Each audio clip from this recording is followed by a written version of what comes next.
सही बच्चों को नमस्कार। हम बात कर रहे थे नीट के जो पीवाईक्यूज पूछे गए हैं प्रीवियस ईयर क्वेश्चन के, उनका सोल्यूशन प्रोवाइड कर रहे थे।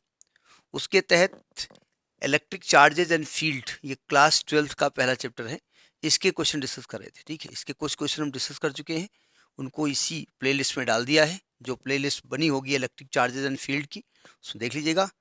अब बेसिक खिदमत है। नेक्स्ट क्वेश्चन देखिए, ये क्वेश्चन पीएमटी 2012 का है। पीएमटी बाबा हम कहते हैं कि अब नीट हो गया, पहले प्री मेडिकल टेस्ट हुआ करता था। पहले क्वेश्चन को पढ़ लिया जाए, फिर ध्यान से फिर देखा जाए। लिखा है an electric dipole of moment P. एक इलेक्ट्रिक डाइपोल है, वैद्युत द्विध्रुव है, उसका मोमेंट पी है।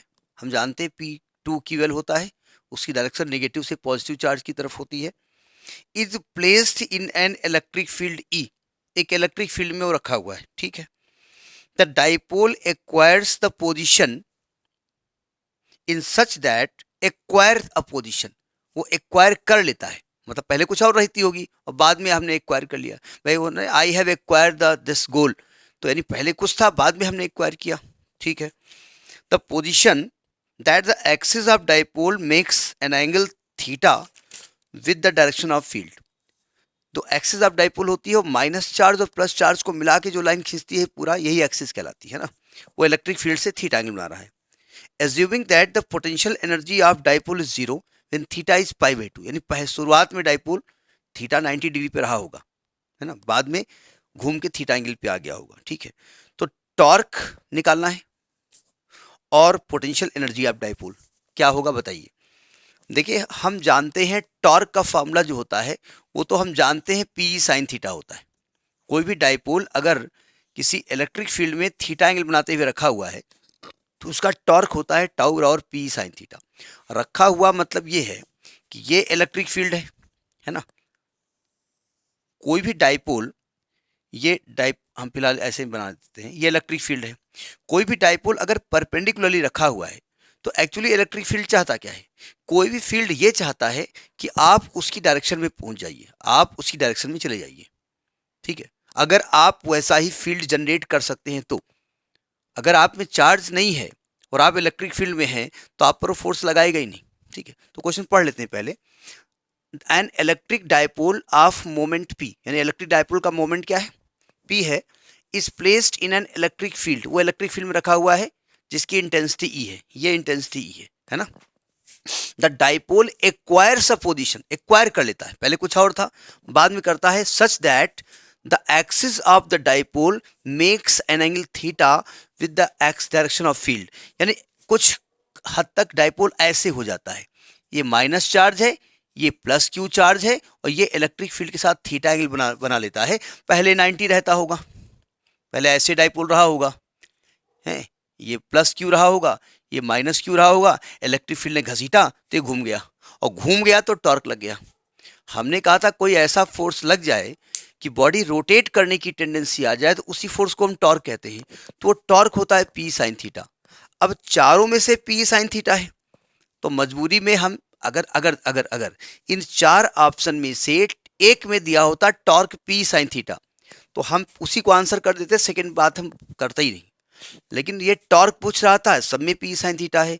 ये पोटेंशियल एनर्जी भी पूछ रहा है। ठीक है, तो पोटेंशियल एनर्जी क्या होगी देखिए। तो कह रहे हैं कि assuming that potential energy of dipole is zero at theta is 90 degree, यानी शुरुआत में वो 90 डिग्री पे था, वहाँ एनर्जी जीरो थी, तो उसका टॉर्क बताइए और पोटेंशियल एनर्जी बताइए। तो टॉर्क तो हो गया पी साइन थीटा, चारों में वही है। अब एनर्जी किसमें कौन सी सही है, या तो हमको याद हो, अच्छी बात है। तो एनर्जी का मतलब वर्क होता है, तो पोटेंशियल एनर्जी का जो फॉर्मूला होता है, मैं इसको रब करता हूँ, मुझे कैलकुलेशन चाहिए। ठीक है, पोटेंशियल एनर्जी का फॉर्मूला होता है, तो देखिए हम आपको याद भी करा दें। एनर्जी का मतलब वर्क होता है, और वर्क का मतलब फोर्स इनटू डिस्प्लेसमेंट होता है। अगर आपने लीनियर फोर्स लगाया और उसको लीनियरली डिस्प्लेस किया तो लीनियर फोर्स इनटू डिस्प्लेसमेंट। अगर आपने बॉडी को घुमाया तो आपने टॉर्क लगा दिया, तो टॉर्क इनटू एंगुलर डिस्प्लेसमेंट। तो एक्चुअली इसका हो जाएगा टाउ डी थीटा, है ना। और इंटीग्रल थीटा कहाँ से कहाँ तक है?